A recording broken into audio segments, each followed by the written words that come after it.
আসসালামু আলাইকুম। আজকে একটা বিশেষ বিষয় নিয়ে আলোচনা করতে আসলাম। বিশ্বে জন্মহার ধস নেমে যাচ্ছে, জনসংখ্যার সংকট হচ্ছে এবং সুপেয় পানিও কমে যাচ্ছে।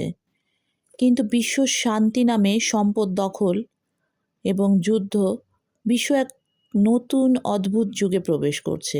যেখানে যুদ্ধ কমার কথা কিন্তু উত্তেজনা বাড়ছে, যেখানে প্রযুক্তি উন্নত অথচ মানুষ জন্ম নিচ্ছে কম। চীন, জাপান, দক্ষিণ কোরিয়া, তাইওয়ান সব জায়গা থেকে আসছে একই সংকেত। মানুষ কমছে, সমাজ বুড়ো হয়ে যাচ্ছে, আর ভবিষ্যৎ অনিশ্চিত। এই প্রেক্ষাপটে প্রশ্ন জাগে, তাহলে বিশ্ব শান্তি বলতে আসলে কী বোঝানো হচ্ছে? আর জন্মহার ধসের যে বাস্তবতা, তা চীন থেকে শুরু করলে দেখা যায় ২০২৫ সালে চীনে জন্ম নেওয়া শিশুর সংখ্যা ইতিহাসের সর্বনিম্ন।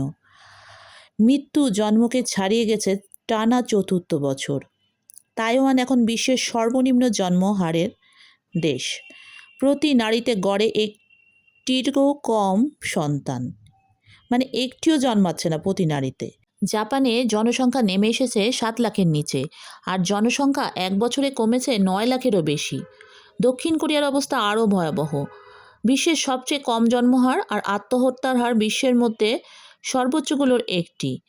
মানে যেখানে জনসংখ্যা কমে যাচ্ছে, আবার পাশাপাশি আত্মহত্যার সংখ্যা বেড়ে যাচ্ছে। একই দেশে দেখা যাচ্ছে মানুষ খুব কম সন্তান জন্ম দিচ্ছে, আর অনেকেই মানসিক চাপের কারণে আত্মহত্যা করছে। অর্থাৎ সমস্যাটা শুধু জন্মহারের নয়, পাশাপাশি আত্মহত্যাও করছে।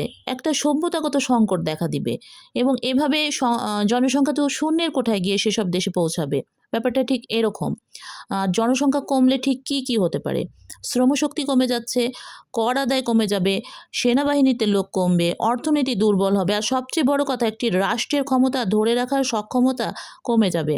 এই কারণে আজকের ভূ রাজনীতি আর আগের মতো নয়। আর এখন যুদ্ধ হয় না শুধু ভূমির জন্য, যুদ্ধ হয় সম্পদের জন্য। শান্তি আর সম্পদের সম্পর্ক, এইটাই হলো এখন মেন বিষয়। এখন আসি সেই প্রশ্নে, বিশ্বশান্তি কাকে বলে? যখন বলা হয় ভেনিজুয়েলার তেল দরকার শান্তির জন্য, ইউক্রেনের বিরল খনিজ দরকার নিরাপত্তার জন্য, আর গ্রিনল্যান্ডের বরফ দরকার ভবিষ্যতের জন্য, তখন বুঝতে হবে এই শান্তির মানে আসলে কি। এই সম্পদগুলো ছাড়া ভবিষ্যতের ইলেকট্রিক গাড়ি, আধুনিক অস্ত্র, সেমিকন্ডাক্টর, কৃত্রিম বুদ্ধিমত্তা চলবে না। অর্থাৎ যে সম্পদ নিয়ন্ত্রণ করবে, ভবিষ্যৎটা অনেকটা গোছানো তার জন্য। এই প্রসঙ্গে আসি প্রেসিডেন্ট ট্রাম্পের ব্যাপারে। তিনি সরাসরি বলেন না আমি সম্পদ চাই, তিনি বলেন আমি শান্তি চাই, আমি নিরাপত্তা চাই, আমি আমেরিকার ভবিষ্যৎ নিশ্চিত করতে চাই।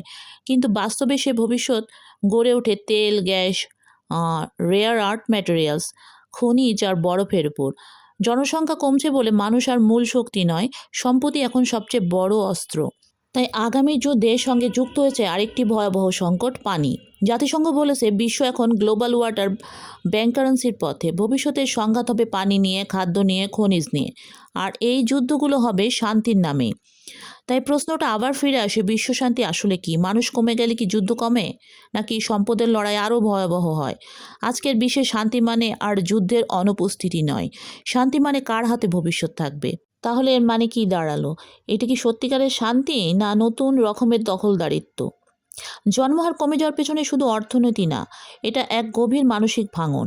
আজকের তরুণ প্রজন্ম বিয়েকে ভয় পায়, সন্তানকে বোঝা ভাবে, ভবিষ্যৎ নিয়ে আতঙ্কে থাকে। আর এই জন্যে দক্ষিণ কোরিয়া বা জাপানে কাজ আছে, টাকা আছে, কিন্তু সময় নেই, শান্তি নেই, সম্পর্ক নেই। যে সমাজ সন্তান চায় না, সেই সমাজ আসলে নিজের ভবিষ্যৎকে অস্বীকার করে। প্রযুক্তি কি মানুষকে বদলাতে পারে? কেউ কেউ বলে রোবট আসবে, এআই আসবে, মানুষ কমলেও সমস্যা নেই। কিন্তু প্রশ্ন হলো, রোবট কি সেনাবাহিনীতে দেশপ্রেম দেখাবে? এআই কি সমাজের দায় নেবে? মেশিন কি সন্তান জন্ম দেবে? আর এআই চালাতেও তো মানুষ প্রয়োজন। প্রযুক্তি উৎপাদন চালাতে পারে, কিন্তু সভ্যতা চালাতে পারবে না। মানুষ ছাড়া কোনো রাষ্ট্র টিকে থাকে না, থাকা সম্ভবও না। অনেকে বলেছে অভিবাসন বাড়ালেই তো হলো, কিন্তু ইতিহাস বলে অভিবাসন সমস্যা কমায় না, বরং নতুন সামাজিক টানাপোড়েন তৈরি করে। ইউরোপে দেখুন ভাষা, সংস্কৃতি, পরিচয় নিয়ে দ্বন্দ্ব বাড়ছে। অর্থাৎ অভিবাসন হচ্ছে সামরিক পেইন কিলার, স্থায়ী চিকিৎসা নয়। তাহলে আগামীর বিশ্ব কেমন হতে পারে? আগামী ২০-৩০ বছরে পৃথিবী হবে কম মানুষের, বেশি বয়স্কের আর সীমিত সম্পদের। এই বিশ্বের শক্তিশালী হবে তারা যারা পানি নিয়ন্ত্রণ করবে, যারা খাদ্য নিয়ন্ত্রণ করবে, যারা খনিজ নিয়ন্ত্রণ করবে। তাই শান্তি শব্দটা ব্যবহৃত হবে এই নিয়ন্ত্রককে বৈধ করার জন্য। তাই শেষ প্রশ্নটা শুধু রাষ্ট্রের জন্য নয়, ব্যক্তির জন্য। আমরা কি শুধু নিজের জীবন বাঁচাতে চাই, না ভবিষ্যৎ প্রজন্মের জন্য কিছু রেখে যেতে চাই? উন্নয়ন কি মানুষ ছাড়া অর্থবহ? বিশ্বাস দাঁড়িয়ে আছে এক মোড়ে, যেখানে যুদ্ধ আর শান্তি সংজ্ঞাই বদলে যাচ্ছে। আসলে আপনি কোন ভবিষ্যৎ চান, এটা ভাবতে হবে। মানুষের পৃথিবী নাকি শুধু সম্পদের? ব্যাপারটা এরকম। 2050 সালের মধ্যে বিশ্বের 60টির বেশি দেশের জনসংখ্যা কমবে এবং 2100 সাল নাগাদ জাপান, স্পেন সহ অনেকগুলো দেশের জনসংখ্যা অর্ধেকে নেমে আসতে পারে, এমনটাই বলেছেন বিশেষজ্ঞরা। আরেকটি বিষয়, জনসংখ্যা কমে যাওয়া এবং আয়ুষ্কাল বাড়ার কারণে বিশ্বের জনসংখ্যা দ্রুত বয়স্ক হয়ে পড়েছে। 2080 সালের মধ্যে 18 বছরের কম বয়সীদের চেয়ে 65 বা তার বেশি বয়সীর সংখ্যা বেশি হবে, এমনটাই তারা বলছে। তাই এই সময় আগামী প্রজন্মের জন্য সত্যিকারের শান্তি নিশ্চিত করতে হলে দেশগুলোর উচিত সংখ্যা ও সম্পদের মধ্যে ব্যালেন্স ফিরিয়ে আনা, মানুষকে প্রেরণা দেওয়া, মানসিক স্বাস্থ্য ও সামাজিক নিরাপত্তা নিশ্চিত করা, যাতে জন্মহার, শ্রমশক্তি এবং সম্পদের ব্যবহার সবই ভারসাম্যপূর্ণ হয়।